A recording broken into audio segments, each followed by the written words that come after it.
Good evening, ladies and gentlemen, and welcome to a very special podcast discussion for Orcs Must Die, Unchained. I'm your host, Richard Bailey Jr., and tonight I'm joined by Mr. Jakejames Lugo. How's it going, Mr. Lugo? I'm doing good, Rich. We're doing a lot of these because a whole bunch of stuff's been happening. But today I get to talk about Orcs Must Die Unchained, finally. After visiting Dallas, I went to go check out Robot Entertainment over at their studios over in Dallas, Texas last week. That's why I couldn't talk about it on the co-op not too long ago. But now finally, cat's out the bag. So now we can finally discuss it in full. Absolutely, yes. I wanted to start off this conversation by maybe you can just let people know what this series is, Orcs Must Die, because I know that there's probably some that may not be familiar with it. So feel free to give us a little bit of background on what this series is. So Orcs Must Die in general, not just Orcs Must Die Unchained, but Orcs Must Die as a series. It's done by Robot Entertainment. It's a combination of like third-person shooting or third-person action with tower defense and a little bit of competitive like PvP to it. And at least that's what I get out of it, because this is the first game that I've really had experience with the series. The series has been around for a while, and they've had a couple iterations, Orcs Must Die and Orcs Must Die 2, where they've changed up the formula a couple times, not like drastically, but like made some really good significant adjustments to it. And Unchained right now, which is the current release that's coming out in the summer for PlayStation 4, it's going to be coming out on PC tomorrow as of the time that we're recording this on the 19th of April. And it's interesting, to say the least. I think it's a really cool premise. The actual hands-on time that I had with the game and the experience that I had with it really kind of, really showed me that it was really fun, not just in a single-player setting where that's really where the core focus of the series has been for a while. But now with Unchained, it's more of a multiplayer setting, not just with the single-player campaign that you could go through, but now there's this a whole bunch of stuff that they've done now to implement like a PvP mode to it. Okay, I got you. Yeah, so I have heard of this series before. Didn't really get a chance to try out any of the other games. I understand this is the third game in the series. So feel free to give us a little bit of an understanding of how the actual preview event was. Maybe you can give us a walkthrough of how the experience was day one, and then go from there. Well, I was really there. I was only really there for like one day. I mean, I got there the day before and left that same day later in the evening. So I wasn't really there that long. Oh yeah, that's short but sweet. Short but sweet, to the point. Yeah. So all right. So Robot Entertainment, you had told me before that they've actually a couple of the developers, they've worked on a couple other titles that people may be familiar with as well. Yeah, in the past, they were a spinoff from another studio that worked on Age of Empires. There's a lot of old school game developers over there with tenure in the industry. There's a lot of history within that studio. I mean, when I was at the actual studio itself for Robot, they actually had the same giant table that they were telling us that a bunch of the guys and developers that were still there even to this day that worked on Age of Empires, like there was the exact same meeting, giant black table that they made that and conceptualized that game and that series with. So that was pretty cool to see a little bit of gaming history for a lot of people, especially if you're well versed in the PC ecosystem. If you're really a big fan of like games and series like that, but it was really cool to be around that and just talk to a lot of these game developers that really know the craft intimately. Oh yeah. I am familiar with Age of Empires. That's another series I haven't really gotten into, but I do know a couple people on this site. We actually have another writer on Assad that he likes those types of games. And I've seen him show me a lot of footage from those types of games. So, yeah, definitely requires a lot of strategy, I would say. Just all types of things on that same level. So one thing I did want to ask you now, when people talk about a tower defense game, I know I've played a lot of tower defense games in the past. What would you say is different about this game, which makes it maybe like something that's a little bit more appealing than just a regular tower defense game? Well, more traditional tower defense games, like you find a lot of those on like mobile devices, on like phones and such, and it's very basic and straightforward, where you have basically almost 2D most of the time, where you just have to defend a key point. on the map from a horde of enemies, just a bunch of enemies that are rushing at you, and you either have to set up traps or you have to do a number of different things to set up your defenses to prevent them from reaching a key point. That's basically what a tower defense game is in essence. What makes Orcs Must Die very different and kind of a different take on it is that it's not only done in 3D and it's done through the third person perspective, but it doesn't feel like a traditional tower defense game, even though the core principles of it are still very much a tower defense game. It's just presented in a much more unique, much more interesting, and much more kind of fun way, in my personal opinion anyway, from having experienced it, or at least from this part of the series. Okay. Yeah. I mean, it sounds interesting. Does this game actually have like a story? Is it more so just a multiplayer component, not really telling a narrative?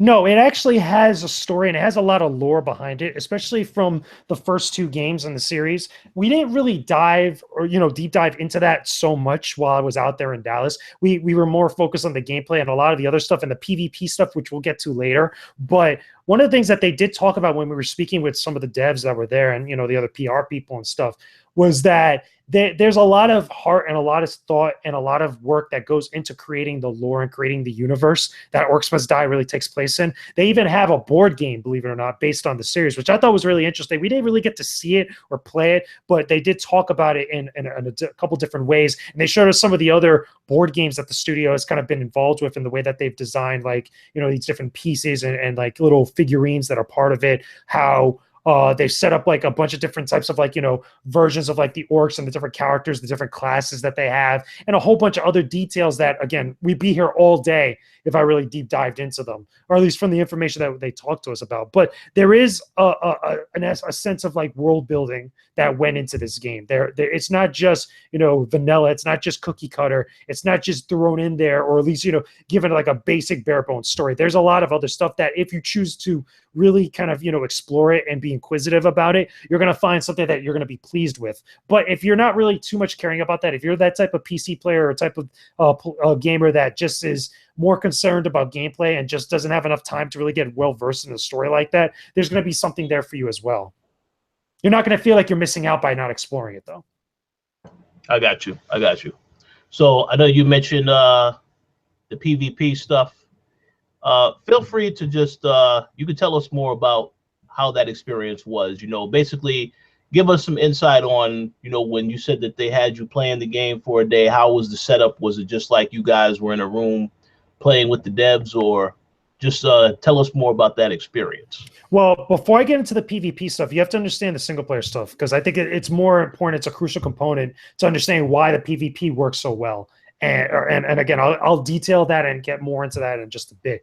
But I did play it with the devs. We were playing on PCs, like these really nice PCs that they had a whole setup there in the studio. It's a very small studio, very tight knit. For a number of different reasons. Again, these are a lot of old school game designers that really understand the craft. They're really well versed in it, and they've had a lot of history together, which is very cool. And it's great because when you have a team like that, they can not only do some great things, but there's a lot of good, there's a lot of good potential to compromise and kind of take a lot of risk with their series that you normally don't see in a lot of other AAA games that are developed. Again, like you're not going to see a lot of risk taken with something like a Call of Duty because it's such a big AAA franchise, and there's a lot more people developing that game compared to some of like the smaller studios where you see a lot of more different avenues be explored, a lot of more different elements be implemented into their style of games that might work for better or worse. For Orcs Must Die Unchained, the reason why I felt like it worked for them, especially being a small studio, is because you have a lot of little nuanced details that are added into the game that I thought really worked out well. There's a lot of variation in the different enemies and the different orcs that you kind of come into contact with that you're fighting. There's a lot of little animations, a little kind of subtle additions to the game that really kind of not only accentuate the personality of the enemies and the characters that you're seeing, interact on screen, but also shows you that the developers really paid attention to smaller things in order to build up this big experience. There's a lot of different, what's the best way to describe it? There's a lot of stuff and a lot of feedback that they took into account from the community based off the first 2 Orcs Must Die games, that they're really focused and really tight knit with the community that they built up for the previous games. They do streams, I think it's like every week that they were telling me, on Twitch, and they really kind of have almost like an open door interaction with their fans. And it's really cool to see that, because these are devs that are listening. These are devs that really have an ear to the ground of what their gamers and what the people that are buying these games really care about, or really want them to pay attention to and really focus on with each new iteration or each new title that they release from their studio. So with Orcs Must Die, a lot of the stuff that they adjust from Orcs Must Die 2 to Unchained had to involve not only just the different gameplay modes that you interact with. There was a whole gameplay mode that they had originally in the betas and the alphas that they tested a while back for a lot of players, that they were really kind of honing and really put out there for quite some time, that ended up kind of metamorphosizing into the PvP mode, which is called Sabotage. Before I get into that, again, it's a funny story how a lot of the stuff that they had just didn't work. I forgot the original name for it that they told us. Again, I really apologize, but it was something where along the lines where they had like, it was called Guardian. I think that's what it was called. It was called Guardian, where basically you had a specific guardian, which is like, again, kind of like a friendly monster that helps you defend the key point from where the orcs are not supposed to get to, which is the rift. You have to prevent a bunch of the orcs that are coming at you from entering the rift, because otherwise, if you lose like a number of your health points that you're given, I think you're given like about 25, if I'm not mistaken. If a bunch of enemies just roll in there, it doesn't matter if they're strong enemies or smaller enemies. If 25 orcs just jump into that rift, you automatically lose. It's game over at that point. So you have to use what you can to prevent them from doing so. And I think Guardian was one of like the variations of that type of gameplay. And there was a bunch of stuff that just didn't work out that well, or stuff that really the community wasn't really taking a liking to. And they changed things up, and they really kind of honed a lot of like what makes that game type even more special, what worked, what didn't work. And that changed into the PvP mode, which is called Sabotage. So besides that, what can I really say? It controlled very well. We were playing on mouse and keyboard. We weren't playing using Xbox controllers because, again, it's on PC. It's going to be on console. It's going to be on the PlayStation 4, not on Xbox One. I did ask about that. Whoa. Probably for a number of different reasons. Could be, again, we really didn't really talk about it that much. But what I will say, though, for console players, when it comes out in the summer, they did pay attention to a lot of stuff like trophies, which was very important to them, because they understand that that's something that a lot of gamers now these days, especially if you're playing on console, you care about trophies and achievements. So there was some effort that was put into designing those, or at least having some sort of input, working with Sony in order to make those work.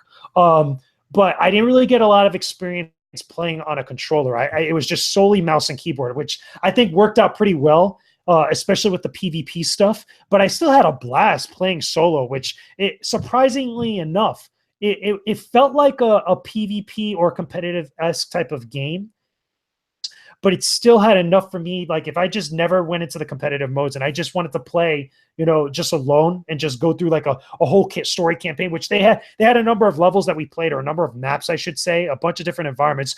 Funny enough, I have to give them props for having a lot of variation in the environments and the map layouts and stuff, which could have been pulled from like, some of the previous games, or at least the same type of design philosophies and stuff. And they just iterated and improved on that, which I think is really cool. But I still had a lot of fun playing with that. Now, a couple other things I should mention before we jump into the other modes. It's free to play right from the get-go, which is cool. But I know I think it's either it's like $40 or $50 that if you pay, you get a bunch of heroes unlocked, you get a bunch of other stuff, right from the start.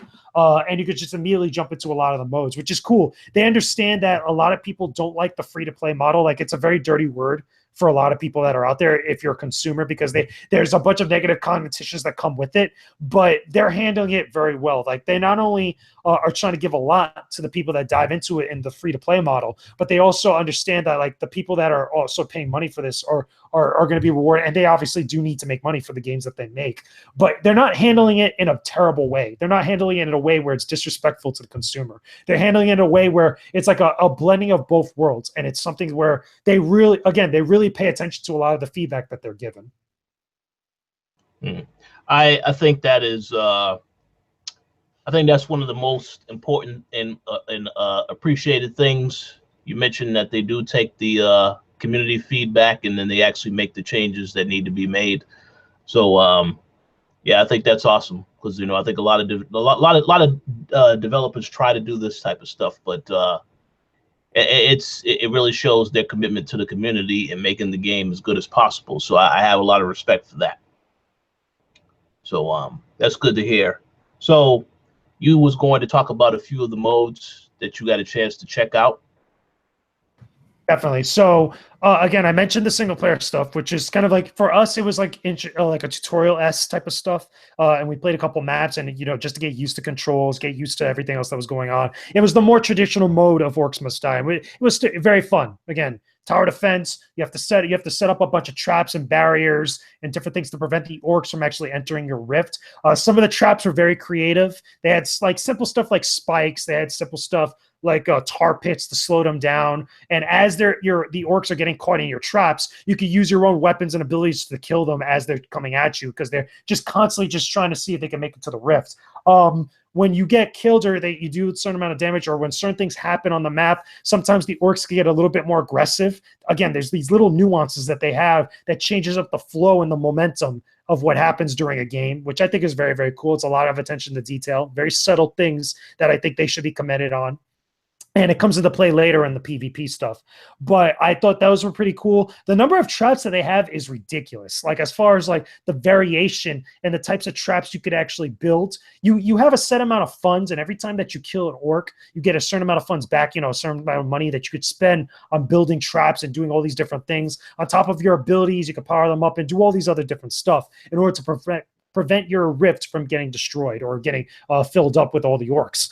So that's pretty cool. They did say, and they did mention, that they do take a lot of feedback, and sometimes they implement some of the feedback into some of the designs for the traps and other stuff, and like, enemies that they have. I thought that was pretty cool.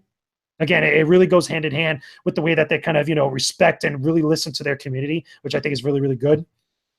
So let me talk about the PvP stuff, because the PvP stuff is where I had the most fun. I feel like it's called Sabotage. It's basically where you have two teams of players where you have to try to see, not only defend your rift in a more traditional way of how the game is played, but also you have the ability to hinder the opposite team's game and try to see if you could actually make the orcs that are going after them have an easier time entering to their rift and them losing. It's very, very fun, and it gets very tense. It gets very complicated in some instances. It gets very meta as far as like the different things you could do in order to kind of hinder what's going on with the other team. You can't really do outside of like placing traps and such. You can't really do things to slow down the orcs from entering your rift, other than what you already have available to you. But you have like different abilities you could pick up to cause the orcs on the other team's map to like be more aggressive, to get stronger, to have like different variations of the classes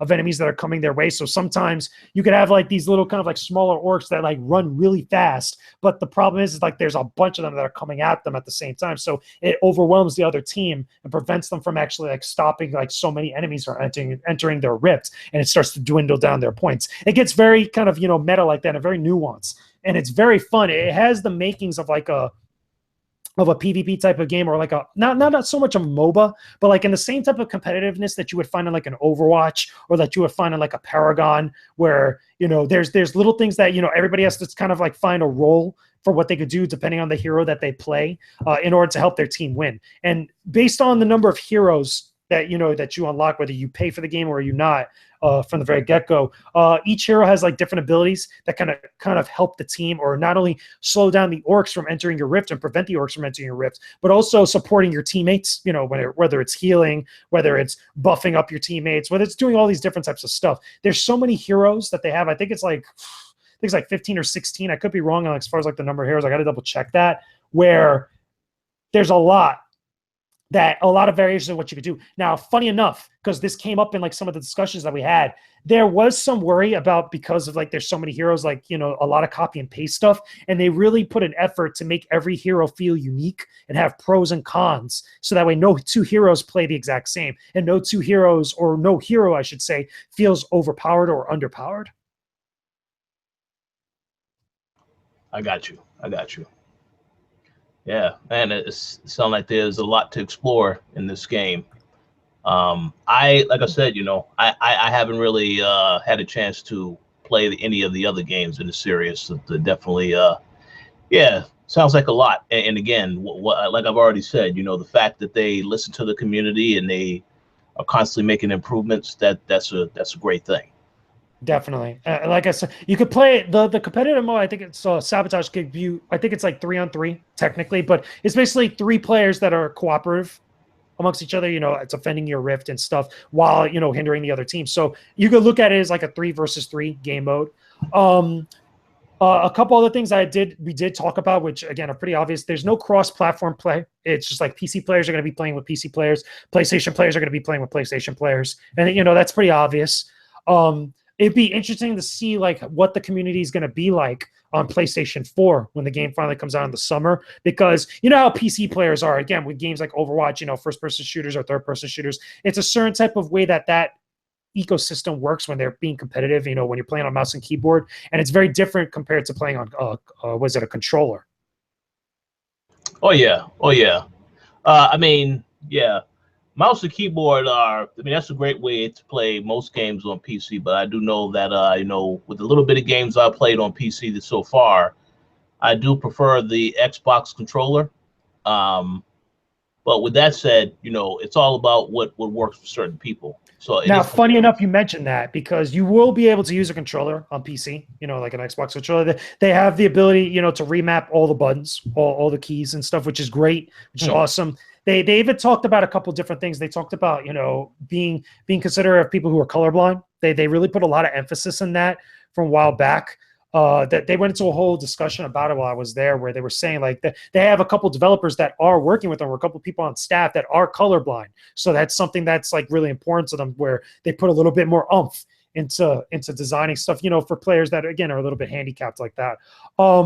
A couple other things I do want to mention that is interesting. They do have weekly challenges, which offer different like experience or resources in order to help you unlock more heroes as you play through the game. If you didn't buy the game outright, and instead decided to play through the free means and stuff, you'll be able to have like different challenges and different things that not only mix up some of the different elements of the gameplay, like it plays with some of the physics or plays with some of the game modes here and there, but also gives you extra bonus rewards, down the line. They also mentioned that there will be some sort of seasonal events, stuff for like Halloween, stuff for like Christmas. I asked them about that, and they had one that was already set up where it was based off of a Halloween setting, where like some of the different maps had like different types of like Halloween decorations on them, or some of the characters and the heroes had like different variants of like their outfits, just to be more Halloween themed and different things like that, which is cute, which is very cool. Little details that I think a lot of people are going to appreciate. You see a lot of that in stuff like Overwatch, where they make a big deal about that. And I think that's important for a game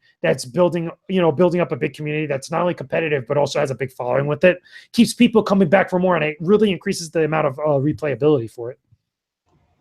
All right, absolutely. And what you said about the fact that they also thought about those that might be colorblind, that's awesome. That's actually fascinating. I haven't heard of that, because I mean, it also helps that there are people on staff that have that issue, so they're able to communicate to those people as well.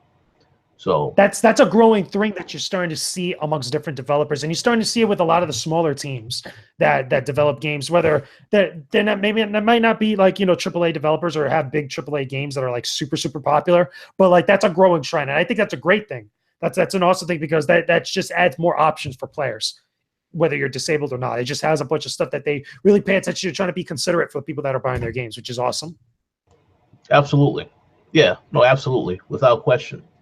So are there any other things you want to talk about with the game in terms of features? Or, I mean, I think you've covered a lot of stuff already. One other thing I think I could touch on, I don't remember if I've really kind of dived into it as much, but like because of like the progression, especially in the competitive mode, they have these things where it's like these cards or these perks that you use while you're playing Sabotage, where during the course of like a match, you get to choose like things like 6 of them before the match starts, along with your hero and your loadout and stuff, or at least it's part of your loadout, where you have different abilities that allow you to like either boost up your team or hinder the other team. And there's a large number of them that you can unlock as you go through the different rankings, online, playing against other people. You can not only boost the potency of your traps and boost the abilities of your traps, you could add like modifiers and stuff as you unlock them. And especially if you win, you get like, sometimes you get like different drops, depending on like how, as you increase your rank, that allows you to unlock more different stuff to use and customize your heroes. So again, no two heroes are really the same, and no two players have the same type of loadout, because there's so many like options for customization and so many options for like variations of what you could do while you're playing, or at least, as you play different matches, that it's just, again, it's very robust is what I would say. So getting playing matches, doing the weekly challenges or any of the special events that they have is really going to help. There's a lot of different share features. I'm pretty sure it's also going to be a big thing on the PlayStation 4 with the different types of share features, especially if you plan on streaming. They're very, very considerate about that. They really think that's a huge part of their community, which, again, they stream almost every single week, showing different aspects of the game to people that check out the streams, which I think is very cool. Oh yeah, yeah. I mean, and to stay on that schedule, that definitely. Not only do you have the people that are fans coming back, but you also can have new people that may check out those streams and then be enticed enough to also want to check out the game further. So very good idea overall. Funny enough, and I just thought of this because it was a thing that, like I mentioned earlier, I did ask them about PlayStation Plus. I asked them about that. It was a question that came out, and they told me that they're still talking about it. So that might be a thing maybe down the line, maybe after release, after the summer, that you might hear some stuff about PlayStation Plus, whether it's additional stuff, maybe discounts or anything of the sort. They weren't clear about it. They just said that they are talking about it, which is a good sign, which is a very good thing. That doesn't necessarily mean that the game will go free to play on PlayStation Plus, because it's already free to play as it is. But it's still good to see them, recognizing and seeing that those are things that are important to the common player, especially those that play on console. Oh yeah, yeah, no, absolutely. And if it is affiliated with any PlayStation Plus programs, I believe that'll definitely get it even more attention, because then there'll be more people that'll be like, well, what is this game all about? They may want to try it out. As you said, it's already free to play, but if they have any other additional stuff in there, that's always a good thing. I think more of the trophy stuff is really what's really going to be resonating well with that scene, again, with the people that are on PlayStation 4. Because, again, when we talked about it, they said, we really thought about that. We understand that that's a really important aspect to the experience, that for people that play on consoles, that's a very important thing to them, especially when you start tying in all the stuff with the share features, like streaming. People post up videos online. They even share videos that people contribute from the first two games in their community, and they share it amongst different social media and stuff. And a lot of the people, they were telling me, that get very creative with the traps that they set up, for different orcs or different maps and stuff that they design. Like, they were telling us about how a couple times in videos, they'll have a certain trap where it'll bounce an enemy across the map before hitting them into a certain spot, kind of like a basketball thing. They get very creative and very clever. And I think that's going to continue. It's going to get even more kind of crazy and interesting when this game releases on console. It's going to be the same way on PC, but I think it's going to be even more so when it comes to PlayStation 4. I got you. No, sounds good. So I do have two other quick questions I would like to ask before we get ready to conclude. So I know that they have already told you PlayStation 4, it's coming out this summer. PC, it'll be out tomorrow. Would they ever consider bringing this game to Switch or Xbox, or is just something we're not sure of at the moment? Well, obviously they're not sure of at the moment. I know that the question came up while I was over there, and they said, obviously any developer wants to have their game on every platform. It's just a number of different reasons, that, and a number of different factors that come into play with it. So we didn't really talk about it in depth, but I think if they had their way, they would put it on every console. But for now, it's just PC and PlayStation 4. Yeah, that's totally fine. Yeah, that makes perfect sense with me. That's cool. And one other question I did want to ask, which is a pretty important question. So I know I don't believe that you've played any of the other games in the series prior to this one, but you did get a chance to check out this game, and for the most part, it sounds like you've enjoyed it. So what would you tell someone, what are some of the best aspects about the game that may be something that would make them consider also giving it a chance?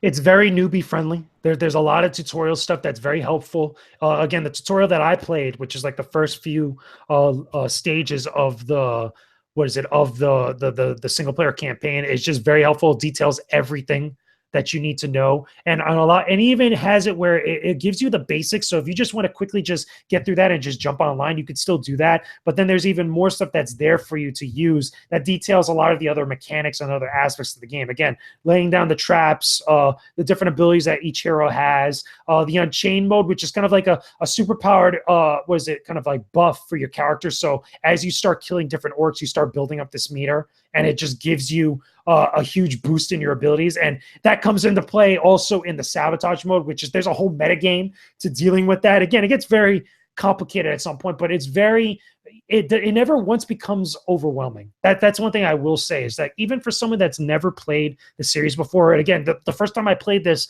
was at PlayStation Experience, I never once felt like, oh, this is just like too much all over the place for me. It is still very, very fun, and I think it's very interesting. A lot of people should definitely check it out when it finally comes out. That's awesome. Yeah, sounds awesome.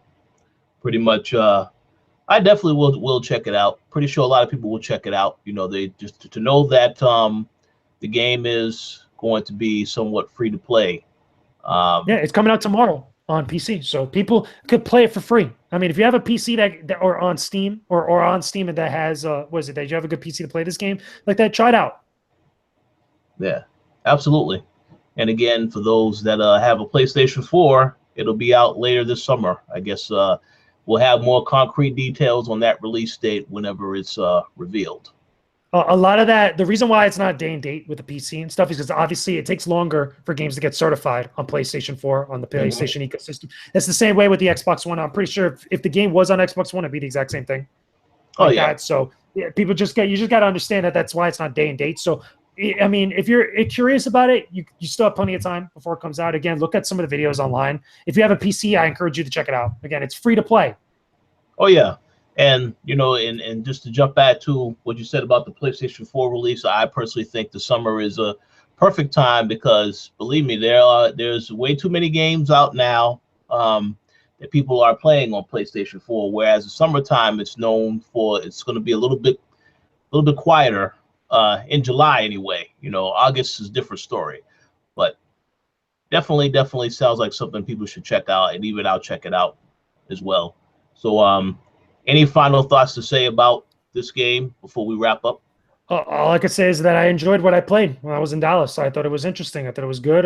You know, Robot Entertainment had me over there. They were good hosts, which was cool. But they were very thorough. They were very considerate, and they were very they were very open to talking about their game. You know, as far as like the most basics, you know, of ways. Just like, again, they detailed everything that they needed, that everybody needed to know, and everything that I needed to know to show me that it looks like it's going to be an interesting game. Yeah, it sounds interesting. You know, we'll definitely have to keep an eye out for that.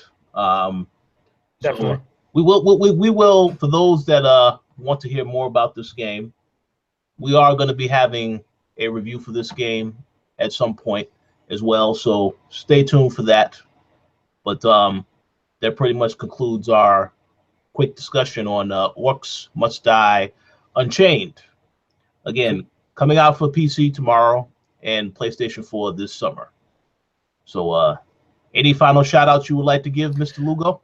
Just shout out to everybody that's listening to this right now, everybody that's checked out all the content, not only on the Koalition YouTube channel, but also on the Koalition website. If you guys like this type of stuff, if you guys like us going to different places and checking out different things, you know, different studios, and for some of the biggest games that are out there, let us know. We have other plans that are coming very soon. More details will be probably next month or the month after. Again, we're getting ready to go into E3 time very, very soon. So there's going to be a lot going down. So there's a lot of good stuff for all of you guys and a lot of our fans, a lot of our audience to look forward to. We got some big, interesting stuff planned out that we think that you guys are going to enjoy. Absolutely. And I will also echo those same sentiments. You know, if you do like this type of content, feel free to let us know in the comment section. I can tell you that we do have, like Mr. Lugo said, we do have some plans. We're definitely going to be doing more of these in the next few months because a couple of different events we will be going to. So feel free to let us know which games you want more information on as well, and we'll definitely get more information and do our best to cover those games so that you guys are all set. But once again, thank you all for listening, and we will talk to you all later this week. Peace out. Peace.